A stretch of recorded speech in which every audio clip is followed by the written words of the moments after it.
All right. You're listening to The Crave Show with Chris and J. Russ, and we have a really awesome special guest with us tonight. I'm super excited. Mr. Cameron McMahan. How's it going, guys? Doing good. How are you? Doing well. Excited to talk to you guys. Yeah, that's good to have you, man. I'm really excited to hear more about this, about what you guys got going on. J. Russ, how are you? Great. Just did a little tunnel flying. We flew up to Austin. So we flew in Austin. We drove up to Austin and flew. Right. The weather was bad at the camp that I'm working with this weekend. Guys, I have to sadly acknowledge that I paid the $20. I didn't pay the $20. I didn't feel like everyone wanted to hear my philosophical disagreements with iFly. No, they did not. And so I just bit the bullet and paid the fucking $20. Yeah. You know what's hilarious? So, well, hold on. For those of you, if you're listening, for those of you that don't know, J. Russ is talking about the International Body Flight Association, IBA. Yeah. They recently instituted what I think is very fair, $20 annual membership fee. Don't think of it as $20. Think of it how much it is per day for a year. $20 divided by 365. It's just a few cents, J. Russ. So you have to, if you want to fly in the tunnel. Yeah, yes, you totally should retort. You absolutely should. If you want to fly in the tunnel now, your IBA account, you have to have an IBA account, and it has to be up to date. If you're working on level 1 stuff, which is belly flying, then it's a free account. But as soon as you get completely signed off on level 1, your account will go inactive, and you have to pay the $20 membership fee to reactivate your account so you can progress past belly flying onto back, whatever, on and on. So that's the $20, and that's for everybody. Doesn't matter who you are, you have to have that IBA account. It has to be active. So J. Russ went to the tunnel today in Austin. He wanted to fly, and they said, you have to pay your $20. Now, let's hear your retort. I want to hear it. They extorted $20 out of me. Extorted. So here's my retort, and most of this is serious. So I signed up for the IBA in 2005. It's now 2023, and that policy was, I believe, enacted in May of this year. Somehow, we made it 18 years without the need for that extortion, $20, which I certainly can afford, but I don't like paying like a lot of people, because I already pay to use the facility. It's just a database.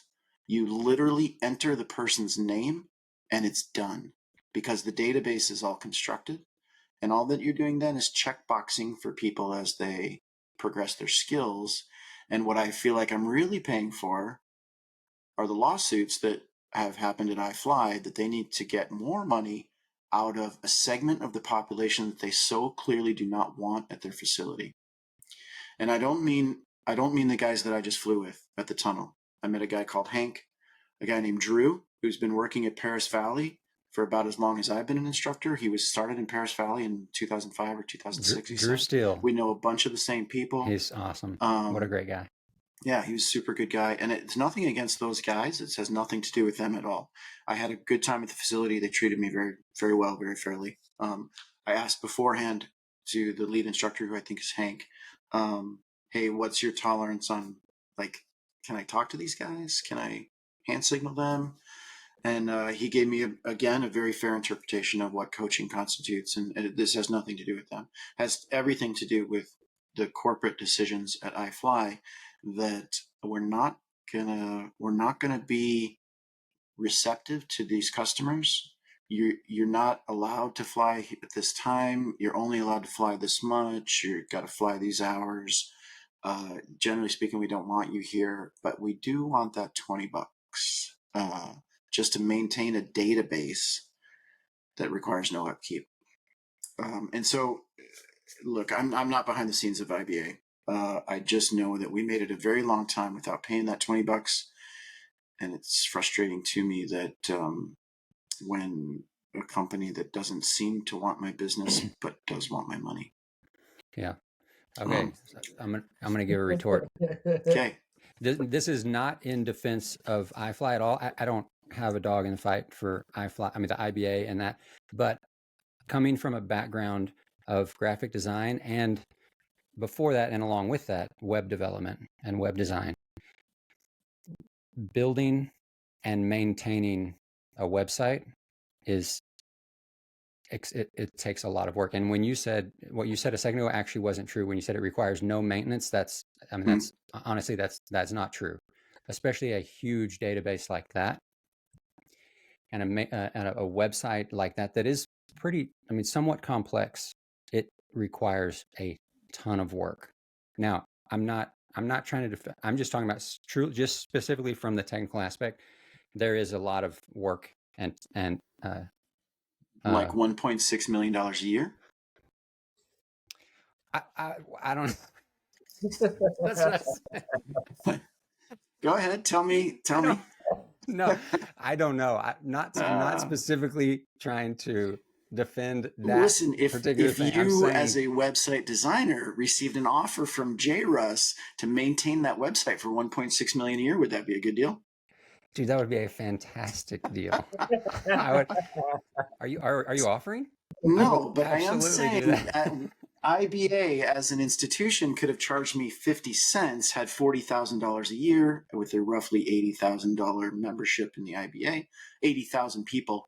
That's 40 grand to maintain that website, and I pay 50 cents, much more palatable. In spite of the fact that $20 is not a lot of money, they don't need $1.6 million to maintain that website. Okay, now to move forward, because this is a great. What was that? I mean, we could just keep arguing. I think JRS and I, we just have fun arguing with each other. I was just thinking about Pulp Fiction. Oh, you were finished? Well, allow me to retort. I told you I haven't seen it. Oh, God, that's right. You haven't seen Pulp Fiction. Yeah. Okay, so real quick, because this is good. To your point, there have been a lot of skydivers over the past short time, long time actually, for a while, that have been very, I'm going to say, disenfranchised, I think is a nice way to put it, about the way that they feel, the way they've, whether it's true or not, the feeling is real, that they feel like they're not welcome or don't have the opportunity, don't receive the same service or hospitality or acceptance at iFly. A lot of skydivers, I've heard that from lots and lots of people, and I'm just stating a fact of what I've heard. So that's not talking bad about the company or the business. I'm just telling you what a sector of the customers have said. So this does feed right into what the reason we have Cam on tonight is. We want to talk about, we want to hear about, Cam, what you were doing. And we had Ray on a few weeks ago, your business partner. And so, you had told us that you guys got a lot of good feedback from that show, that episode, a lot of questions. And there's a lot of people who, number one, don't even know what you guys are doing. Right. So we want more people to know. So if you're listening to this, whether you're listening to it live or you're hearing it on YouTube or Spotify after we record it, please share this information with your skydiving friends. We want people to know about Flyaway, Tennessee. Flyaway, Tennessee. Flyaway, Tennessee. Get it out there, okay? Man. Please share, because this is super cool. This is really, really awesome. Okay, they're doing some fun stuff. We're going to hear more about it. We're going to try to answer questions that we know people have. But if we don't answer a question you have, reach out to these guys. They want to hear from you. They want to talk to you. So, okay, JRS, do you want to give an intro? You want Cam to go into it? What do you want to do? I don't want to steal any of Cam's thunder. Let's hear who you are, Cam. All right. Well, I'm Cameron McMahon. I am one of, I don't know how many other there are, but I know that I am one of very few second-generation wind tunnel instructors in the world. My dad was an instructor, started in '92 in Flyaway, Pigeon Forge, spent a decent amount of time on the portables, and then with the assistance of John Suter and Phil Henderson, went and opened the original Skyventure Orlando tunnel with Bill Kitchen. And I've been around the sport pretty much my entire life. I've been flying on and off since I was 2.5. I've only got a little over 700 jumps, so nowhere near as many skydives as I'd like to have, but I spend a lot more time in the windy room than I do jumping. Cool. And you've got a project going right now.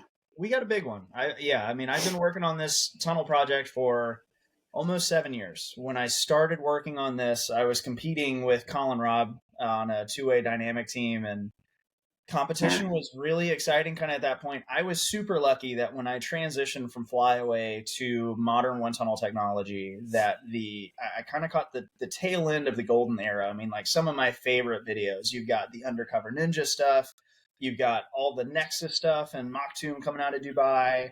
We've got, oh man, why am I spacing? Oh, like Mikasa Sukasa, Keith Creedy, all the great XP videos and everything. So I really kind of caught that tail end of this golden era in skydiving and competing, and went to Spain, got to go to Canada, got to go to Japan, and saw how much potential there was. But recognized that as a competitor, like I still worked full time at the tunnel. I was lucky enough to have a bunch of sponsorships. I had a small sponsorship with like a sports drink company. We were sponsored by a couple manufacturers. So we were getting gear and we were getting money to actually go and travel and compete, which was great. But even then, can I get the name of those sponsors? Can I get some contact info? Well, it was Strike Force. Strike Force. No, I'm kidding, man. Good, carry on. No longer around, unfortunately. But point being is, we at the time, I mean, you got the Wittenbergs and then you had the Vipers, who are really like the biggest international contenders. And sitting down and talking to everybody competing at the world level, anytime you looked at the podium, you could pretty much say they're in first place, and you ask them how many hours did they train in the wind tunnel, and it'd be like, oh, I trained 300 hours. And then you ask second place, how many hours did you train? About 250. Third place, how many did you train? About 200. And it kind of worked from there. So once you kind of got to that upper echelon, there really wasn't a whole lot of difference in the scores or in people's capability. It was really just how much effort or how much time people were able to spend in the tunnel. And then I'm just thinking about my tunnel back home. I was working at Virginia Beach, and I was working 12-hour shifts and then staying after hours so I could train. And that's just it's not something that you can sustain for a long period of time. So I first started on this wind tunnel journey just being like, man, I want to make a wind tunnel that's specific for pro flyers, that's just for competition, where we can have people come and train, take this sport seriously, and run this type of stuff all the time. And then I kind of wised up and realized that that doesn't always work, and tried to find the best way to give the people in the sport who had the same desires that I did that same opportunity, but still run a successful business. Because at the end of the day, this is a business. We do have to make enough money to continue to run.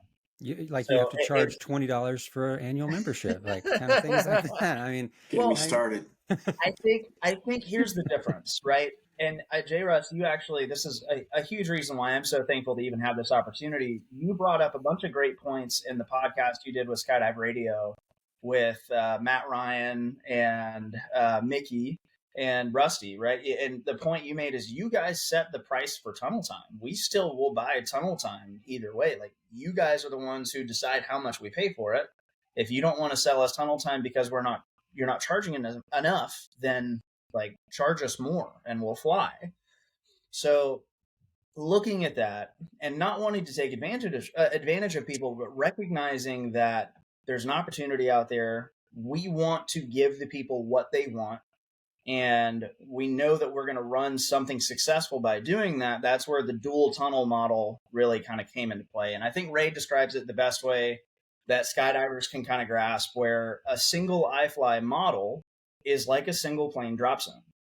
And you can have your AFF students, your military contracting, come in Monday through Friday, but on the weekends, they have to fly tandems, because if they're not getting that tandem money, they can't keep the drop zone open.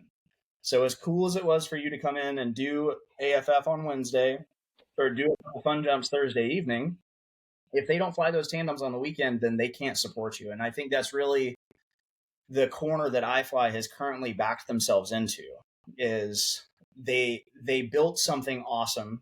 They built and designed technology that was better than we ever thought it could be, to the point where now you can have someone with 0 skydives.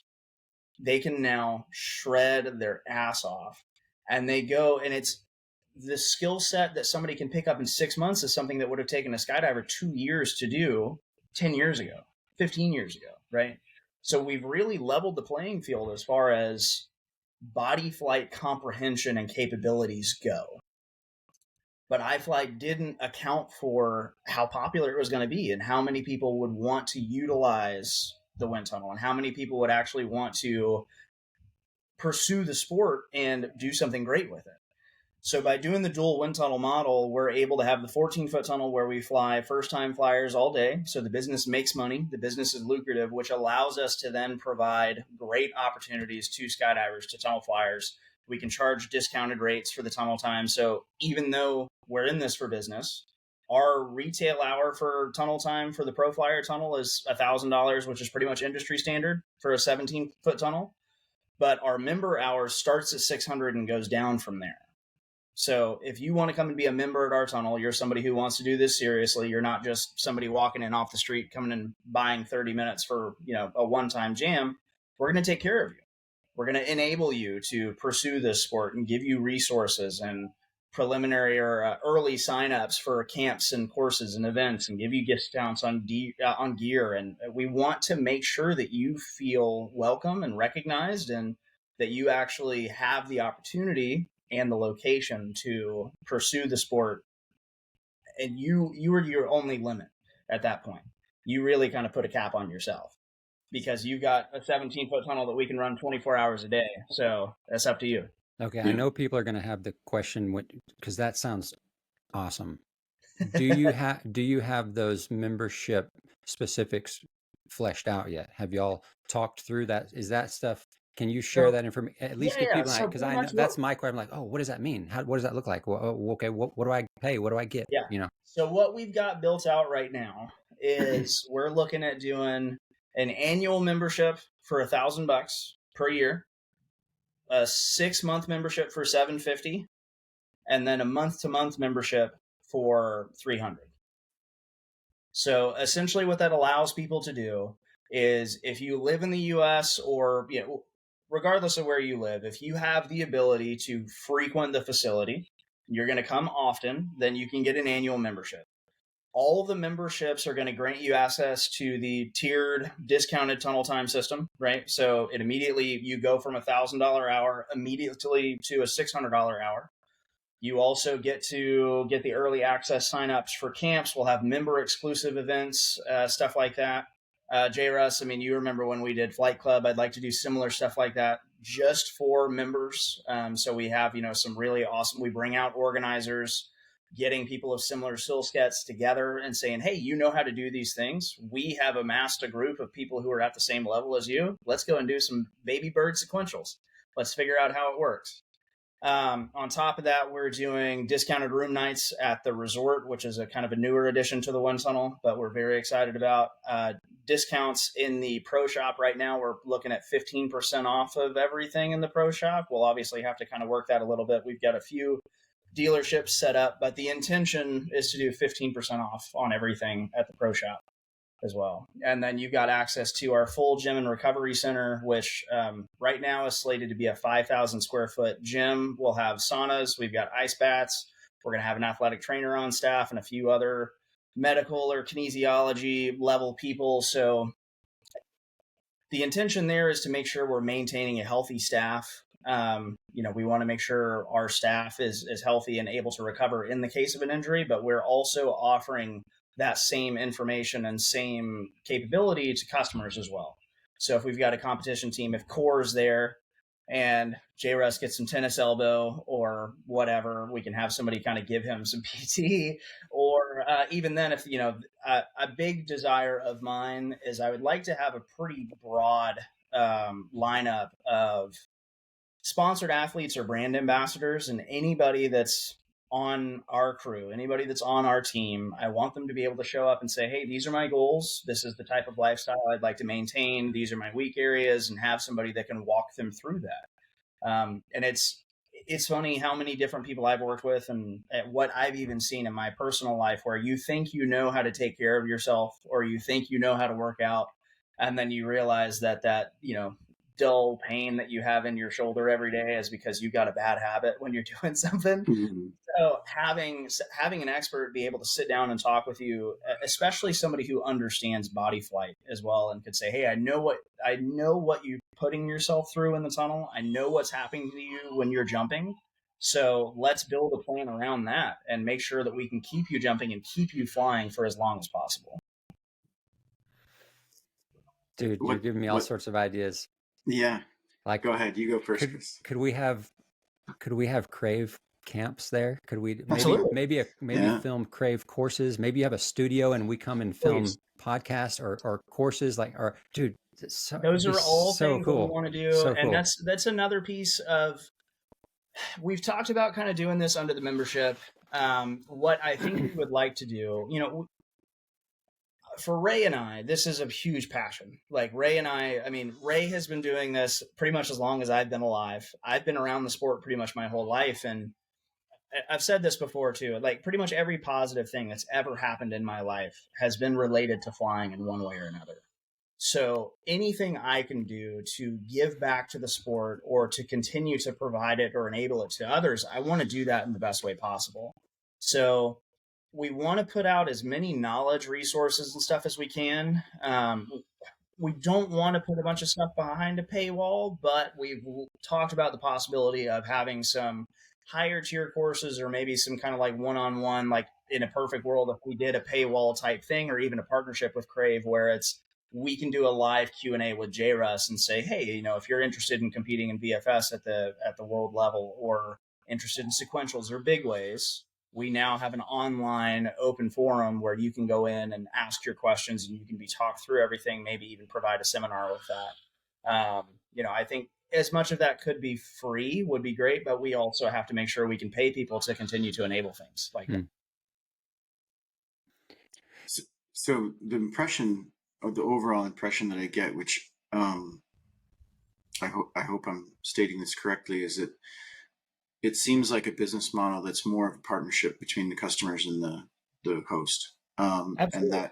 And that's super nice to hear. And I have to think, I don't actually know the background for Matt Ryan or how he got involved in iFly, but the meeting that you brought up with Rusty and Mickey and Matt, it really highlighted to me that behind the scenes, Mickey and Rusty are competitive skydivers, obviously very qualified tunnel flyers, and they've been around the industry for a long time.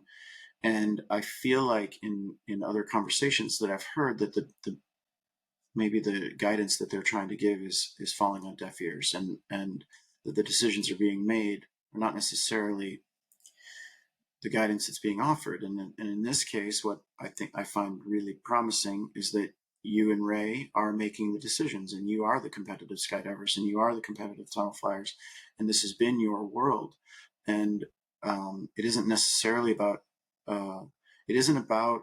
To me, what I'm hearing is it's a partnership. It's about sharing that passion of getting better in the sport, of the amazing facility that a tunnel offers to the skydiving world, and finding a way to welcome everyone in what sounds to me, if we were to sum it up in a few words, as a non-zero sum game. We all win, Right.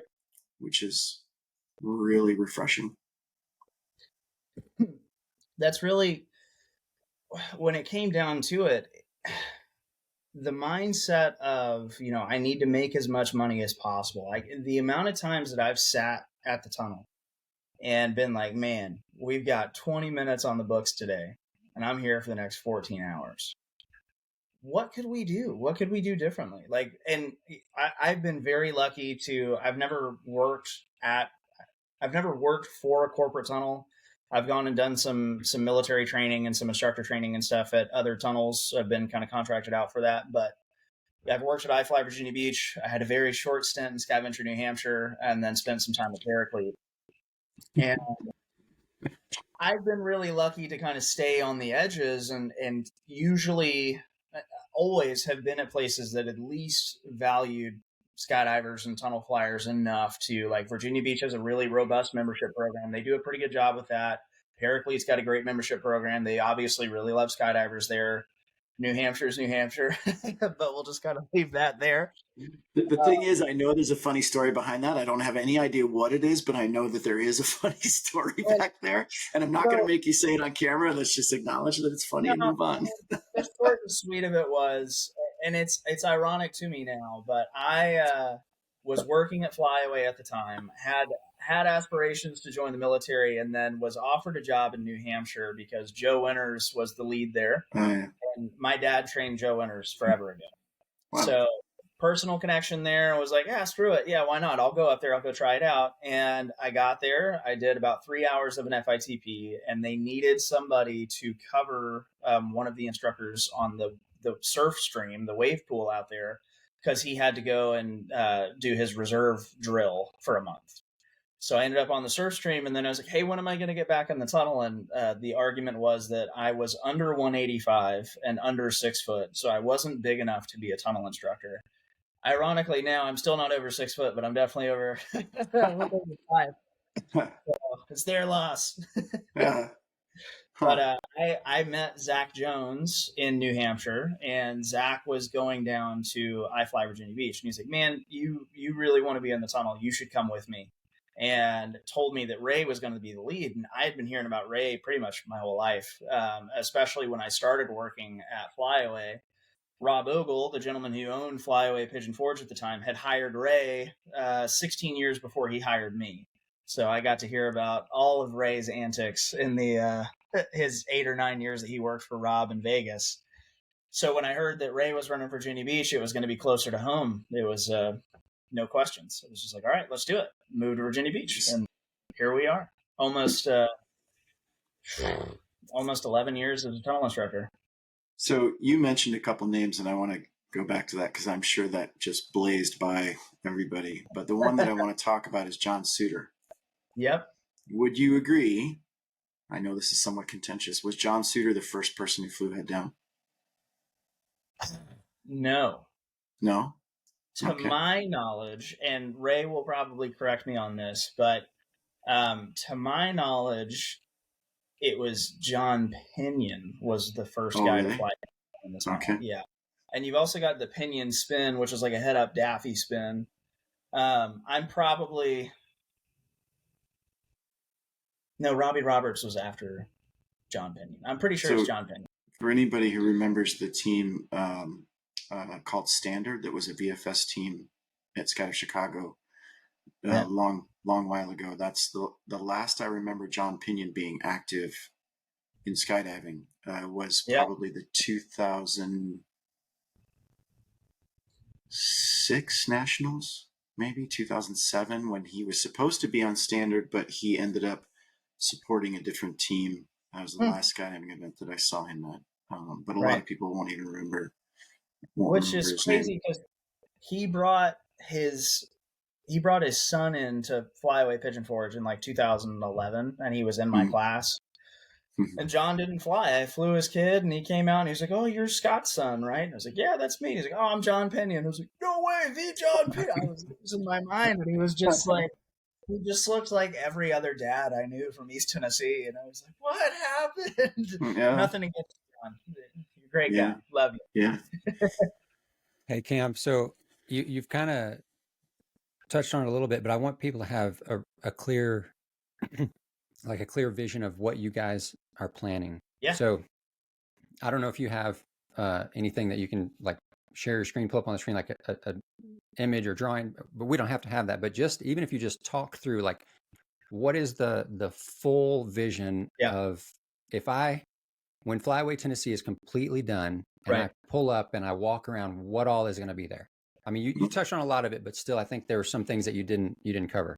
So what this has grown and really matured into, I think is kind of the best way to say, is Flyaway Tennessee, the wind tunnel, is now part of the Flyaway Adventure Resort, which is an adventure-themed resort with the wind tunnels as kind of the crown jewel of the facility. It's a 4-star, 300-room resort.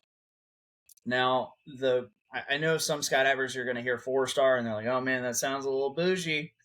That's a little white collar for me, but On the skydiver side and with the wind tunnel, we've actually got a separate floor built out that has direct access to the wind tunnel. So for anybody looking for more economical lodging, we've actually got dorm style and some smaller rooms and stuff over there, which would be perfect for teams, groups of people wanting to come out, camps, anything like that. We're also using that for military contracting side. But we, again, looked at skydivers and said, we want to be able to offer them something great. So kind of building off of FlySpot's all-inclusive package, we've got dorm-style rooms or smaller rooms where skydivers can come in, get lodging included with their tunnel time, get their coaching included, meals, and all that stuff. So we've got a 14-foot diameter tunnel during business hours that's going to be specific for first-time flyers. Outside of business hours, that'll be open to skydivers as well at a discounted rate. So it's a discount off of the Pro Flyer tunnel. The Pro Flyer tunnel is a 17-foot tunnel that is open to Pro Flyers and DoD contracting 24/7. The design for the facility, if anybody's seen old stuff or looked at the stuff on our website, is still very similar. We've kind of moved the first-timer tunnel where it's a little bit closer to the lobby, but as far as the Pro Flyer tunnel still having a separate floor, that's still the intention. So the Pro Flyer area will have a separate floor. We've got massive team rooms. We've got a couple large lecturing spaces. We've got the full dedicated pro shop down there. We've got some stretching and warm-up areas. Also, inside the tunnel facility, like I mentioned earlier, we have that gym and recovery center. So 5,000 square foot gym. And then we've got the recovery center with the saunas, the ice baths, PTs, and athletic trainer, everything like that. We start getting out into the resort. Right now, we're going to have four, hopefully 5 food and beverage options, kind of ranging from everything from like Starbucks tropical smoothie to some nicer dinners. And then we're looking to have a moonshine and whiskey distillery on site, zip line, full rock climbing gym with a dedicated shop there. And then kind of our last stop is an excursion center. And the excursion center, I think, is really cool. For those of you who don't know, like I grew up in East Tennessee where we're building the tunnel, and it really is one of my favorite places on the planet. I've been lucky enough to travel and go somewhere, and a lot of people think about Pigeon Forge or East Tennessee, and they're like, man, there's a lot of rednecks over there. And there are, but there's also a lot of really great people, and the Smoky Mountains are absolutely beautiful. So that's really a big thing that we want to be able to show people and to give people access to when they come to the tunnel. And working at Paraclete, it's something I heard all the time. People would come to town, they would drive in from Cincinnati and have their hotel in Fayetteville and be at the tunnel, and they'd finish their couple hours of tunnel time and be like, well, what can I do? You go to the drop zone. Don't get shot. Yeah, don't get shot. Do that. You can go to PKs or you can hang out here and just see what happens. Yeah. So being able to give people direct access to the Smoky Mountains is fantastic too. So where we're building the resort, the Smokies are 20 minutes from our doorstep. So we'll have a full shuttle service. We're going to do guided hikes. We'll have a daily thing. Like even if you don't want to do a guided hike, we just have a shuttle that's running into the park. So you don't need a car. You can show up, you get on the bus, you go into the park. We'll pick you up later. Horseback riding, fly fishing tours, skeet shooting. We want to do kind of adventure trips and stuff for the kids. And it's really finding as many ways to kind of go down the adventure lifestyle. I mean, the amount of skydivers that mountain bike, it's incredible. East Tennessee has changed a lot since I moved away. So they actually, in Knoxville, which is about a 30-minute drive from the resort, they have something called the Baker's Creek Preserve, which is, and I'm probably misquoting this a little bit, but I think it's a 10 square mile mountain biking course. They've got a bunch of pump tracks. They've got a little dirt BMX area, and then they've got like 30-something miles of greenways. And it's actually a really great downhill mountain biking course. So like we've got people who come into town and they want to mountain bike. We put them on the shuttle. We take them downtown. Yeah. Can you define greenways? Greenways, it's just a paved kind of outdoor nature trail that connects cities or connects different areas. Okay. Yeah. Cool. So I think it's a highway for pedestrians or for biking, essentially, but it's a greenway. Yeah, greenway typically means that bicycles and things like that are allowed on them and actually expected. So it's not just it's not like a sidewalk where people are like, hey, get your bike off the side. You know, they expect to see bikes and mountain bikes and all that stuff on there. Right. So sorry. The amount of people who live out in Eloy that they're done jumping, or there's a couple dust devils that come up and they just run home and grab their mountain bike, and then we'll go and hit some of the trails outside of Eloy, or people who climb or whatever. I want to give them more things to do than just come and hang out at the tunnel. So we're very lucky to have the opportunity to do that with the geographic location. We have all the great offerings at the resort, and by doing the excursion center, we're able to give people even more great options. So I could bring my family to the resort and never even step foot in the tunnels and have a wonderful time. Absolutely. That's really the intent too. And I mean, I've got 2 kids. I know what it's like to travel and kind of go do stuff. So it's always easier when the family can go along, or when there's stuff for the family to do, or even a lot of the kids that we have in the sport. I've coached a handful of kids that are competitive and their parents don't fly. And it's like, man, wouldn't it be great for you to, instead of just sitting over here on the flight deck all day with your headphones on because it's loud and we got first timers and stuff around, like, go hang out in your room, go sit at the pool, go do a whiskey tasting, go do whatever, like give you some other options as well. So we're not just confined to, I'm here for the tunnel and that's all I'm here for. If that's your focus and that's what you want to do, go for it. Absolutely. You have every option. But if you're somebody who really loves to fly, but you also like having a good time, you also have that opportunity too. We don't want to just box you in and say, this is all you have, this is all we're offering you. You get a great price, but I hope you like sitting around and watching people fly all day. So before we're a long way from being done, but I just want to make sure that you mentioned the website. So if you don't mind just saying what that is now. www.flyawaytn.com. Cool.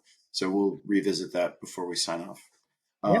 There's a couple questions that I had while I was listening that I know you have answers to because I've asked them before. But what is the closest DZ, and what kind of partnership or cooperation do you have with them? So Skydiving East Tennessee is the closest drop zone, and that's owned by Gary Spears, who actually owned Flyaway Pigeon Forge way back in the day. They currently have a 182 and a 206 that flies out of that drop zone, but they have a 1,600-foot paved runway.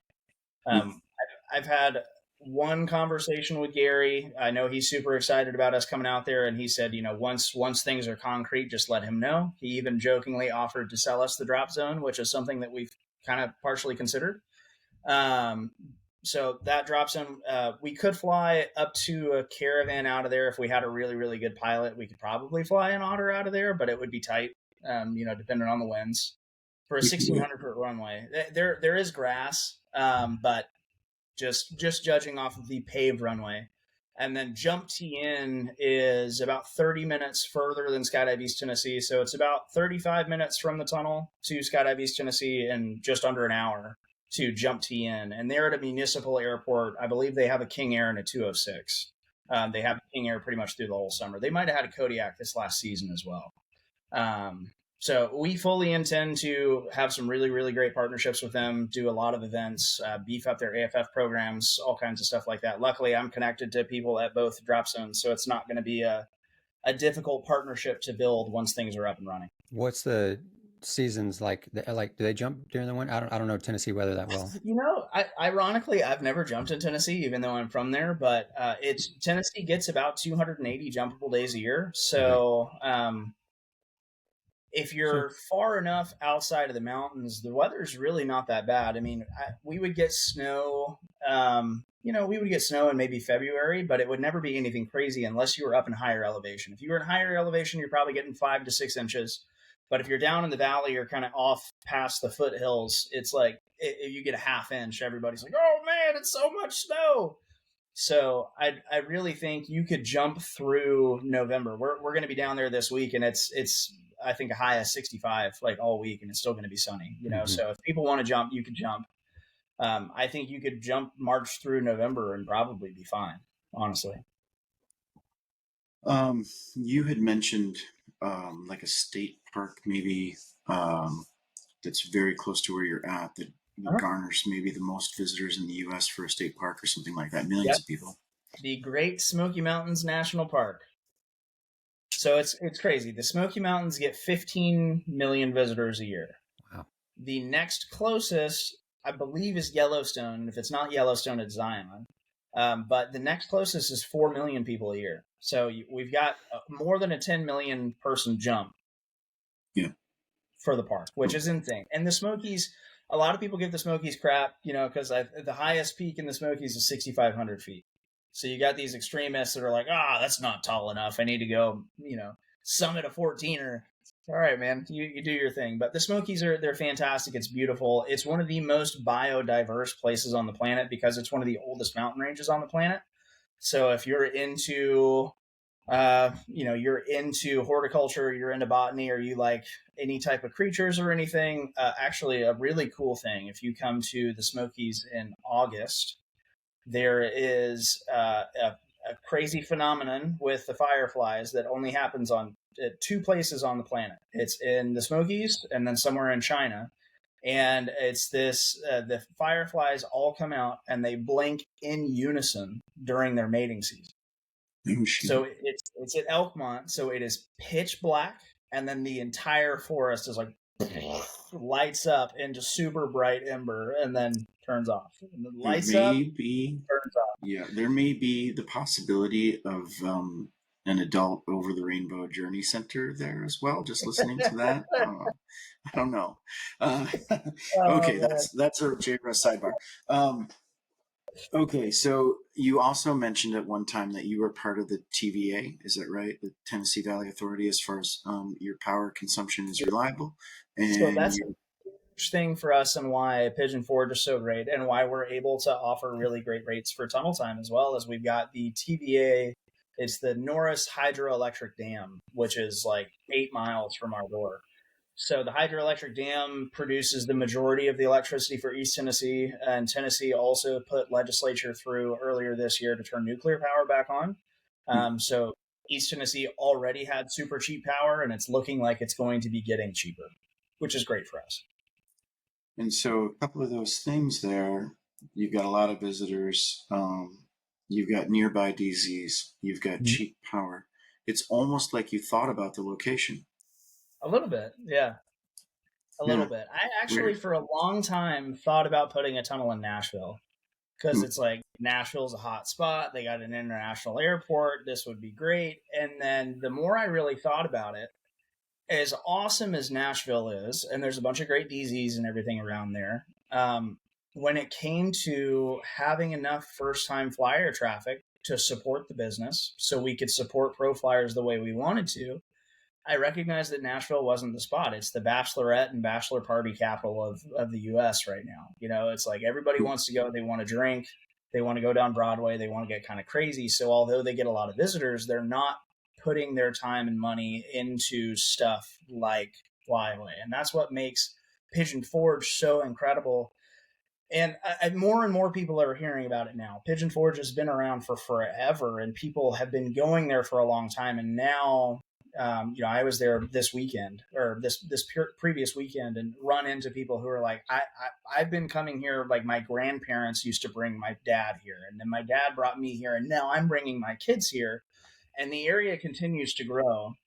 It's an 8-hour drive from like 108 million people.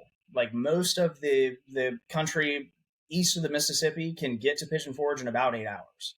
So you've got super easy access for pretty much everybody from every stature, state of life, and every walk of life, different professional backgrounds, different hobbies. So it's really a great kind of blending of people and opportunity, which allows us to run a really successful business and then give that back to the pro flyers. What's the closest airport? What was that? What's the closest airport? Like a good-sized airport. Closest airport's McGee Tyson, which is in Knoxville, and it's similar to probably like the Fayetteville Airport or like the Norfolk Airport. It's kind of a good like regional airport. Nashville or Atlanta would be the closest international airports. Maybe Charlotte, actually, now that I think about it. So when I go to Fayetteville, I fly into Charlotte and then I take a little puddle jumper over to Fayetteville. It's something similar situation.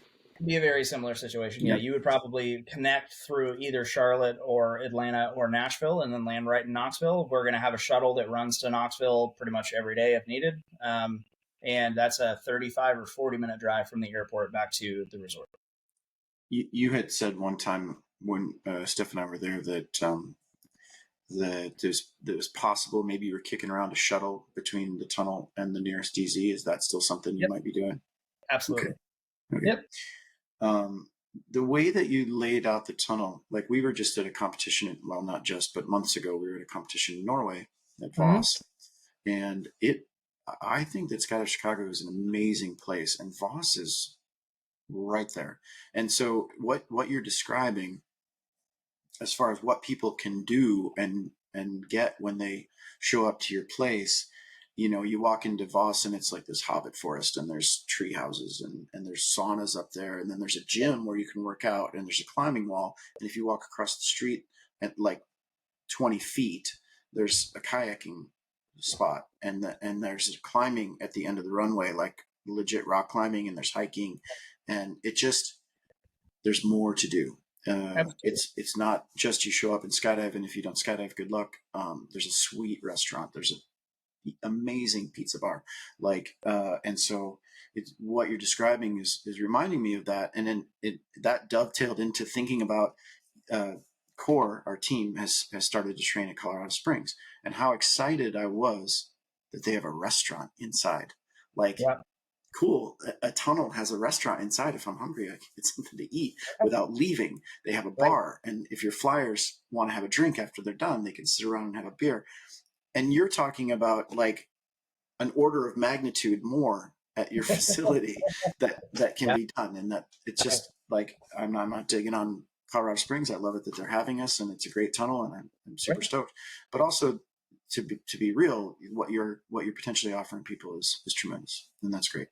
I mean, it's doing something like putting in a small restaurant where it's like, we got a couple beers on tap, we can do some wine, and then we've got these microwavable pizzas or whatever we can do for you. That's great. And it's something that it's an effort enough where you're like, man, I feel valued, and I'm glad that I don't have to leave. Yeah. In that same breath, it's not that I think I'm better than that. It's that I want to do better than that. I want to take it to the best that we possibly can. Try to push it as far as we can, because in the 7 years pretty much that I've been working on this, I've been asking people questions and just like, hey man, in a perfect world, what would you want at a one time? What would you pay? What should we offer? What type of gear should we have? And just asking all of those questions and hearing everybody's responses and building this, Rolodex of all of our answers for what everybody's looking for. People are pretty consistent in what they want to spend their money on and what they want and what they're willing to do for it. And those answers have been the same for like the last 5 years. So if I've gotten the same answers for the last 5 years and everybody wants this tip of the spear type thing, by the time we're even ready for it and it's open, people are already going to have pushed past that. So really the only way to meet the demands and the expectations of people and drive the sport to the next level so we can continue, building with ingenuity and innovation, we have to just take this leap and take it further than anybody else has. Once we bridge that gap, now we're kind of in this upper echelon, and now we have new space for innovation and ingenuity, and we can create new things and take the sport in new places. Kim, I don't. We've been on for 48 minutes, and there's no limit to what we do. There's sort of an informal, Chris tells a joke about wasting another hour on the crave shop.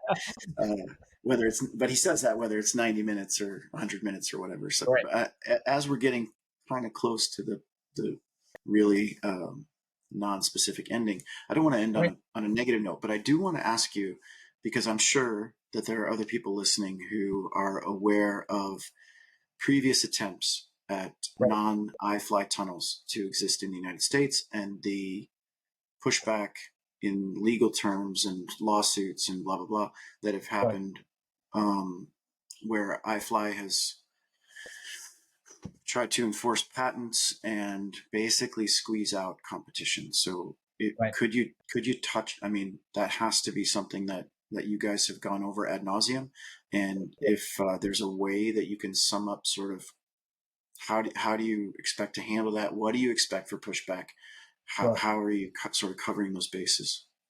So I think the best way to summarize that is that the game of patents and legal battles is always kind of ever changing, and people are going to push or try to find whatever little avenues they can go down to prevent somebody from doing something that they don't want them to do. Where we are very lucky is I think our timing honestly couldn't be any better. Number one is as massive as iFly has grown to be, and as much as they're dealing with at the moment in the terms of, you know, legal battles and settlements and things like that, we have come along at a point and said, hey, we want skydivers. And I think just being completely honest and transparent, as much as they want your money, skydivers are a liability because the people at the top don't understand how that side of the business works. They don't know what it takes to run a successful skydiver business because they're not skydivers, and I can't fault them for that. So when they look at somebody coming in and, you know, somebody wants to learn layouts and they've got their level 2 instructor who's been doing it for 3 or 4 months, and somebody gets in the tunnel and gets hurt, that's a huge liability for them. So us coming along at this point and saying, hey, we want to alleviate that stress and that burden from you, and we're going to offer people a place to come and train. We want all of those people. That's really going to be a good fit for us. We're very well connected at the IBA. We've heard some things. I don't want to name any names, but we've heard things from people higher up in places at iFly and at the IBA that they have no intention of pursuing anything with us. Just because of who we are, our reputation and tenure with iFly and with the IBA, the prominence of the Flyaway name and kind of our place in history for what we've provided to the sport. And then, again, our timing. Also, the manufacturer we're using, when I decided I wanted to use technology other than iFly, I sent out a blast of emails to pretty much every other manufacturer and said, I want to build in the US. This is what I want to do. What can we make happen? And everybody was like, maybe let's talk, let's see, let's get on a phone call. When I heard back from STRL, which was formerly Storenia Litnov, the first email I got from them was a patent packet from a US-based law firm that had reviewed iFly's patents and their patents and had a full 15-page workup that was like, nope, you're good, everything's fine. It's our legal opinion that there's absolutely no way you'd have any issues in court if you were to be sued for patent infringement. And is that is that Hurricane Factory? That's Hurricane Factory, correct? Yeah. Okay. Yeah. And a little peek behind the curtain as well, without getting into it too much. ISG didn't lose a patent battle with iFly. They were strong-armed into a settlement that kept them. The settlement was they basically agreed to not sell any wind tunnel technology in North America, South America, or New Zealand until 2025 or 2026. And that is pretty much what happened with that. I firmly believe that had ISG not been forced into that settlement, that things would be a lot different now. But the way everything played out, ISG really had no other way forward other than taking the settlement. Just the way it kind of played out, they would have screwed over a lot of their customers. And I think Boris really didn't want to do that, which I have a ton of respect for him. And I'm going to say a couple things on that, and you can correct me if I'm wrong, because I might not be in the possession of the right information, but it was my understanding that you're correct that they didn't lose the lawsuit. They agreed to settle because the European court said, if this goes to trial, you must shut down all of your tunnels while there's a question about that. And that was a considerable amount of business and work lost, people who would have to be laid off. And so Boris did end up taking that deal. And if I'm correct, the court did eventually rule in favor of ISG, but the deal had already passed, and he had agreed to a 10-year moratorium basically on building tunnels in the U.S. Right. And it's interesting in the world of patents as well, where we say that they ruled in favor of ISG. At the end of the day, they didn't really rule in favor of ISG. iFly's patents were modified in the European Union, and everything that you can find is translated, so it's not perfect English. But the short and sweet of it is, iFly's patents were modified to no longer include the whole. I guess the whole meaning of the indoor skydiving simulator, where originally their designs, regardless of the dimensions, the technology, the placement of said technology inside of the system, they were trying to argue that the idea of the indoor skydiving simulator itself was the patented item, which isn't possible in the world of patents. It's really just not. And I think they had gotten away with it for so long because of how niche it is. Yeah. But when you get to a point where now you've got two international groups who are competing, and they're multi-million-dollar companies, and it's like, okay, hang on, we need to take a closer look at this now.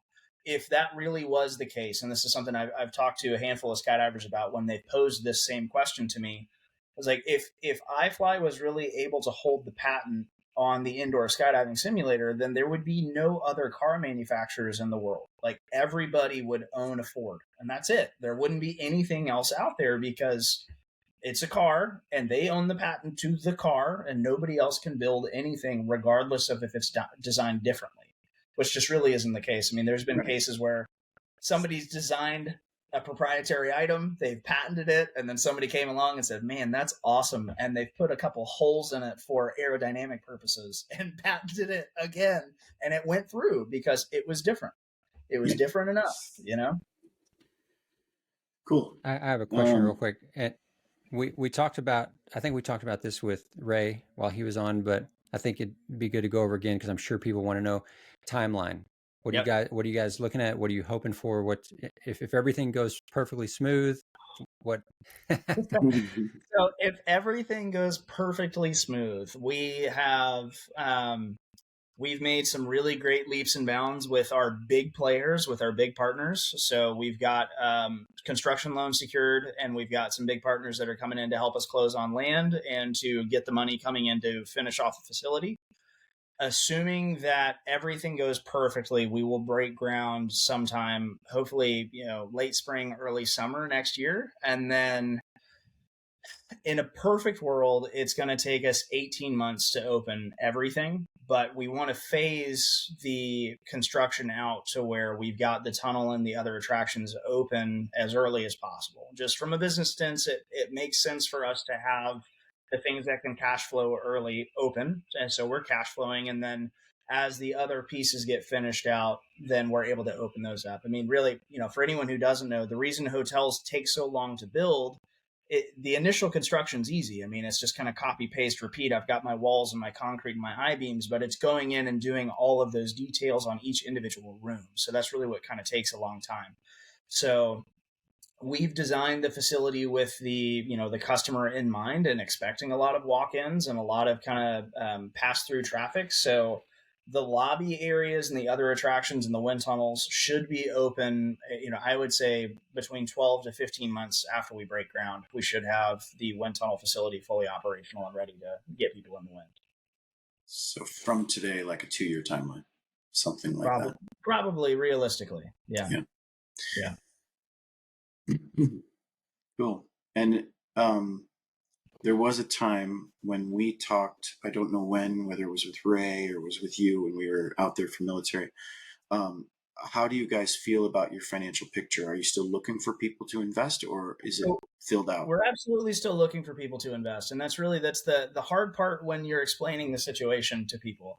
Is they're like, man, that's a massive undertaking. It's like, oh, it is a huge undertaking. And then we talk about, I just said, oh, we've secured a construction loan. And people are like, oh, so you're done. And it's like, no, no, that's inching closer to the finish line. But what that allows us to do is we know that we have money coming once things are solidified. So now everything costs money on the front end. And it's like, you think, oh, I want to start a business. And then you realize that every time you breathe or have a conversation, some tax office wants to charge you $500. So So far, we've spent a decent amount of money already just meeting with investors and getting plans drawn up, and even sitting down with a consulting firm. I mean, you got to put every lawyer on a $5,000 or a $10,000 retainer, and it adds up pretty quickly. So, yeah. We're still accepting investors. Our minimum investment is $25,000, which I know sounds like a lot for people who are just in the sport. If that's outside of your wheelhouse, we have other pre-opening options available as well. We've got the project listed on Indiegogo right now, so we've got some bulk tunnel time packages on there. We've got some membership packages on there as well. And then I'm hopefully within the next 2 weeks or so, we will actually have our point of sale linked to our website, so people will be able to pick up stuff there as well if they'd like. So we're very skydiver friendly and very tunnel fire friendly. And in a perfect world, if we had a whole investor panel of skydivers and tunnel flyers that have been doing it for a long time that believe in what we believe in, like that's perfect for us. And we're very lucky that the big partners that we have are people from the area that that's really the biggest part of the conversation we've had with them is, hey, look, this is what we have to offer, and this is the problem. Here's our solution. Let us run with what we know. And I promise you, this is going to do great. And here's all the surveys we've done. And here's, the people we've talked to that want to buy tunnel time from us. So we know that the people we have partnered with, we have full reign to do with this wind tunnel exactly what we intend to do. So we're not going to get any big wig pushback. We're going to be able to do exactly what it is we need to do, because the whole business flourishes based on what we can do with the wind tunnel. And is it okay to, can you mention you've got kind of a big name partner? Is it okay? Yeah. So, one of our bigger partners is Travis Pastrana, which is absolutely incredible. Ray flew Travis, I think when Travis was like 12 or 14 and in Vegas forever ago.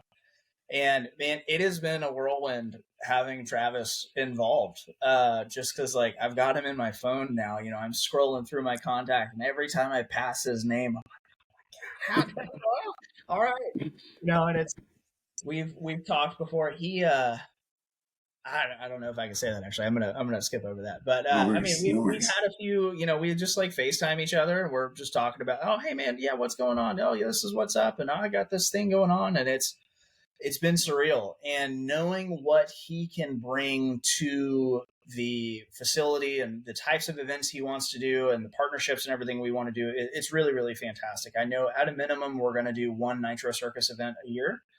We're looking to do a bunch of other fundraiser type events and different things like that, give back to a lot of different community programs or scholarship programs or anything like that.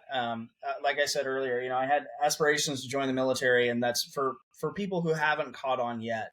The military and the DoD side really is a huge part of what we do in the wind tunnel world as well. So I work with those guys all the time. And one of the coolest things that I've ever been able to do, it's awesome to take somebody who's able-bodied and they're, a tier 1 operator, and you teach them to fly, and that they're going to go out there and crush it anytime they need to use their body flight skills at an operational level.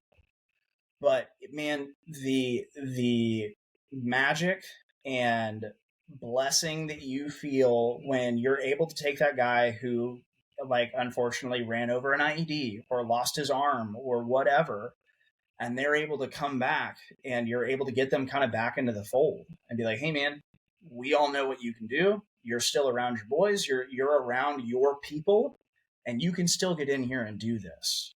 And, even I've had double amputees, triple amputees, we've had quadriplegics, and we can take them in the tunnel and they can experience that again.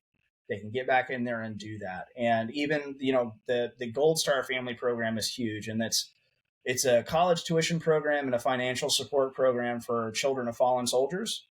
But the Gold Star Family, program, they do a lot of other events and stuff like that. And we would love to do stuff where it's like, hey, Gold Star Family's coming out, bring your kids, bring your family members. You're going to come and fly. You're going to get to see what your family member did.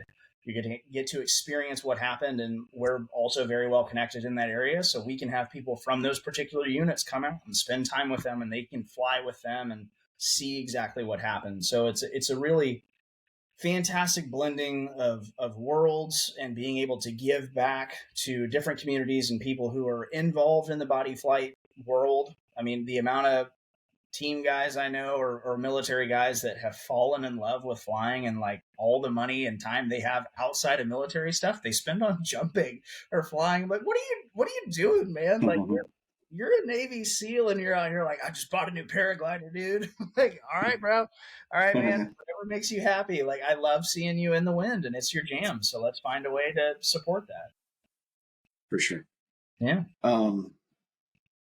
So on the website, yep. There, if I'm correct from previous conversation, there is a spot where if somebody hears this and they do have interest in investing or finding out more, there's an investor link. Is that right?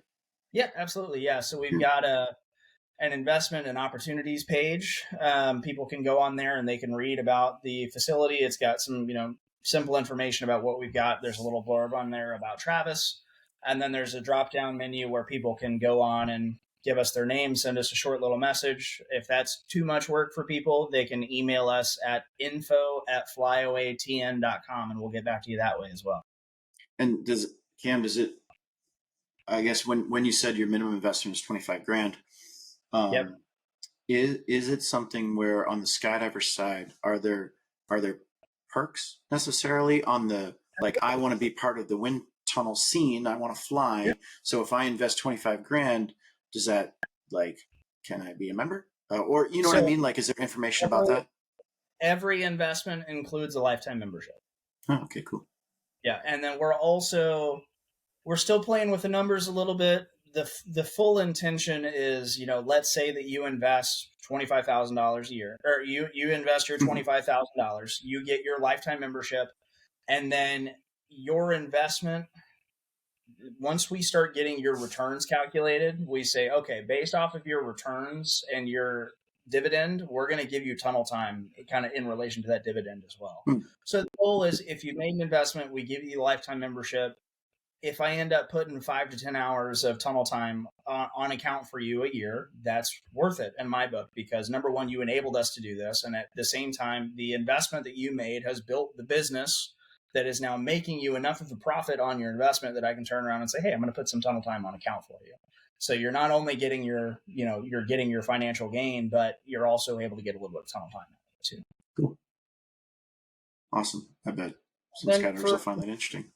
I hope so. And for people too, I mean, there's a few extra steps to this, and it's a little convoluted and cloudy on our end for how much I can actually walk people through it, because we end up in kind of a weird, like, insider trading backdoor deal type of thing where it could look a little messy, but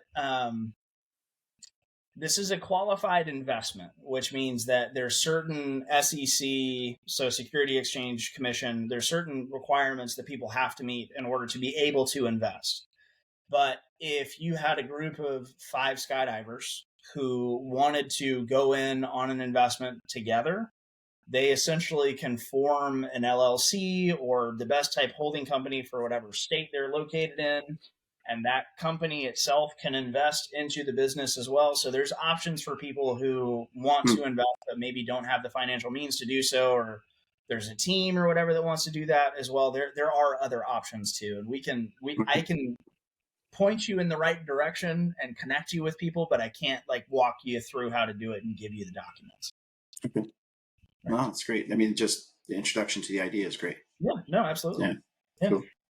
Are there other questions that you get on a regular basis, or things that you think, commonly people want to know about the business, about the vision, the plan, that we haven't had a chance to go over yet, that you want to make sure and share?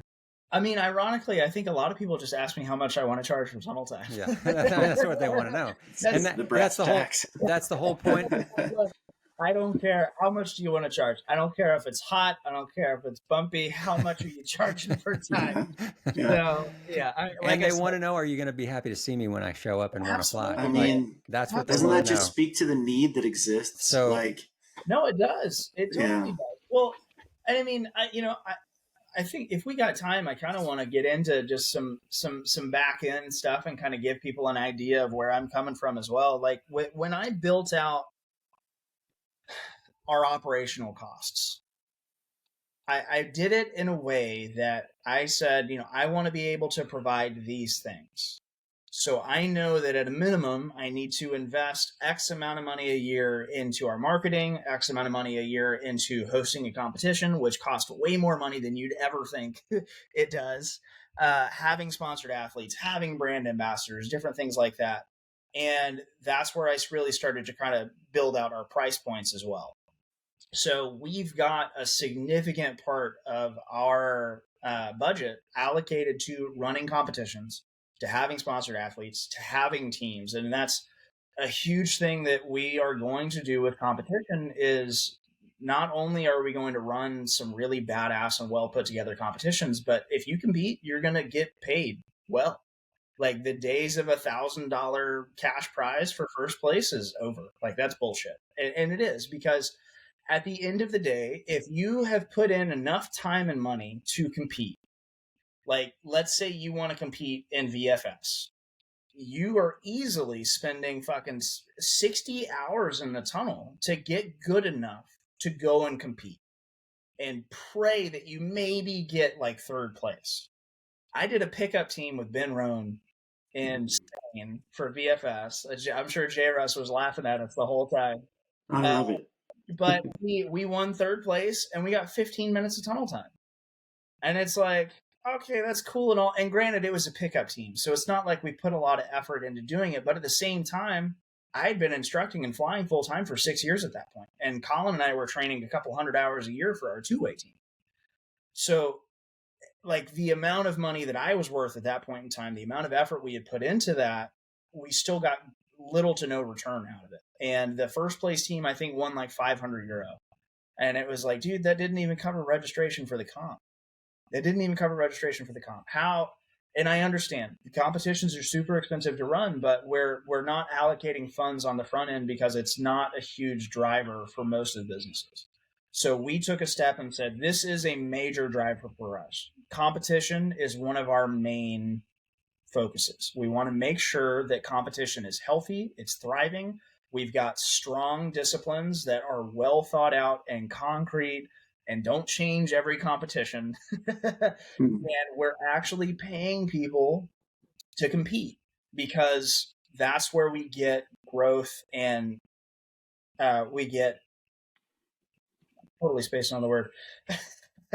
We get permanence in the sport almost, where people are staying in the sport. And the amount of people I've seen that like have competed for a long time and then just walked away because it's like, all I do is waste time and money. I waste time and money. It's like, okay, well, how do we keep you from doing that? If you win a competition, you should win $50,000 for the first place. And you should probably get a sponsorship out of that. You should probably get some tunnel time out of that. In a sense, it validates their effort and their time and their energy and their skill. And I mean, absolutely, it's a validation. 100%. And that's the amount of people that I've sat down and talked to as well, just about competition, and even friends and family of mine that don't know anything about tunnel flying. They watch videos of me competing and they're like, man, how is this not on TV? How does everybody not know about this?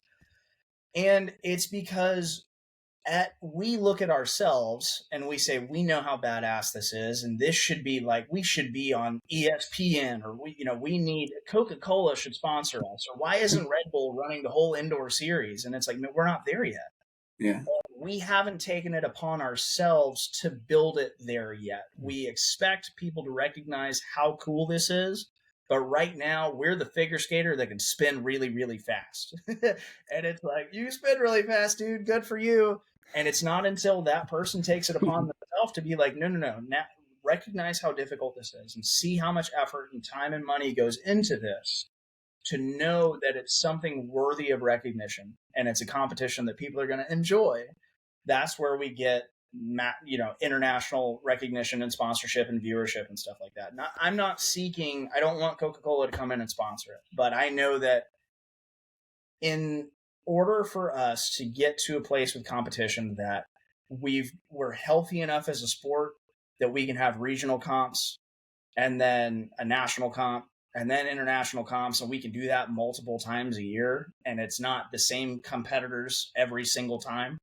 You know, it's not the same 60 people who've been showing up to every competition for the last 10 years with a few new faces sprinkled in here and there. Like we've got a healthy, thriving sport.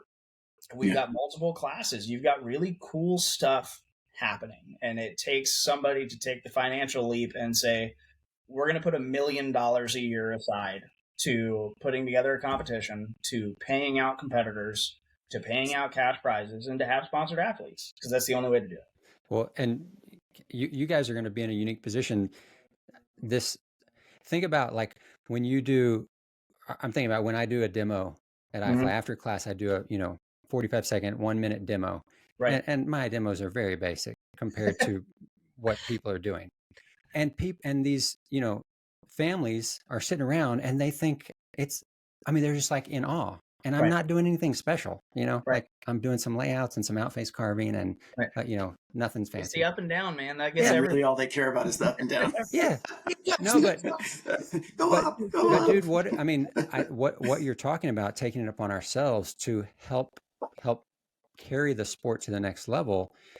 You guys, like, what if you have shows where people actually buy a ticket to come watch a show in the tunnel, and you've got these world-class flyers coming in, and it's a show that is organized and planned and structured, and it's lights and sound and music. I'm like, you make it an dude, people would love that. Oh, so we are well into the weeds on doing something very similar to that.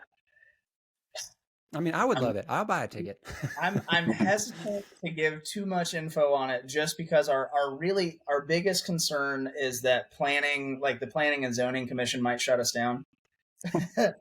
But to intrigue you, or to kind of wet your whistle a bit, the intent is to put a massive tunnel somewhere in great proximity to visibility, where we can implement potentially some pyrotechnics and some LEDs, and to do shows that are on a schedule that will not only, give passerbys and, people driving by and people on the property a fantastic show, but we also want to do some type of orchestrated show to a dinner or something like that as well.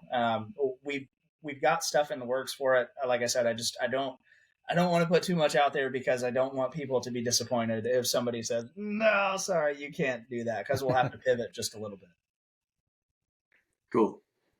Well, but I mean, like you said, you even said earlier, having new shows and do different things like that. I mean, that's a huge thing that in the modern era, like, information and media is huge. So, Ray desperately wants to run a podcast, and we all know how fun it is to talk to Ray and just let him ramble and kind of do whatever. And so, we fully intend to build out a pretty robust media department as well. So that's going to be media production as far as videos and tutorials and how-tos and getting different competition stuff put together, and being able to facilitate our own in-house media production, I think would be great.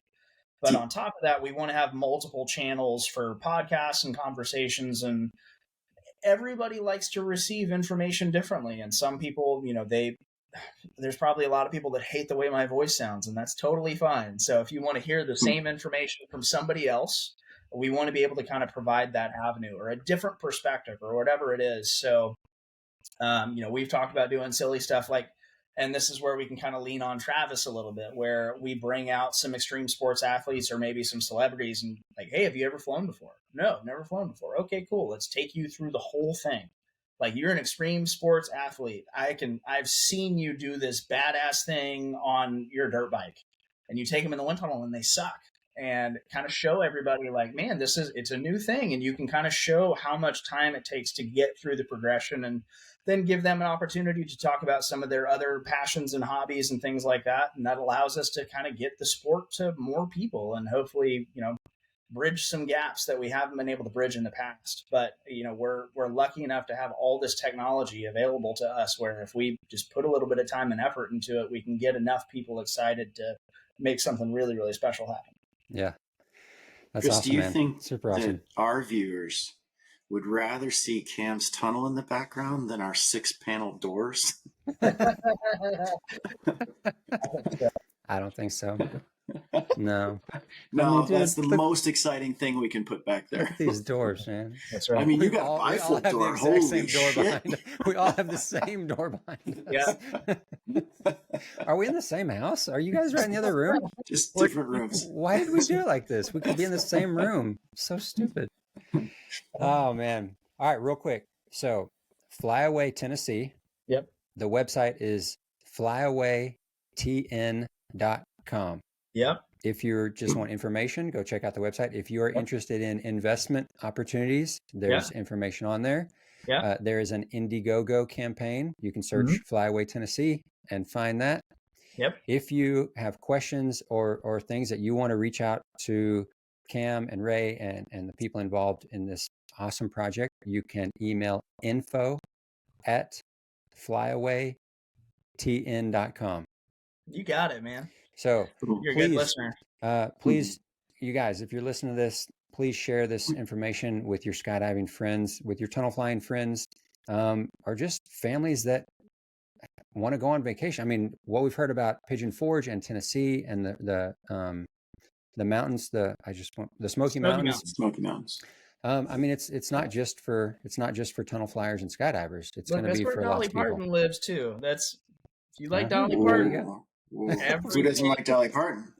Who doesn't like Dolly Parton? Come man? on, She's a national hero. That's awesome.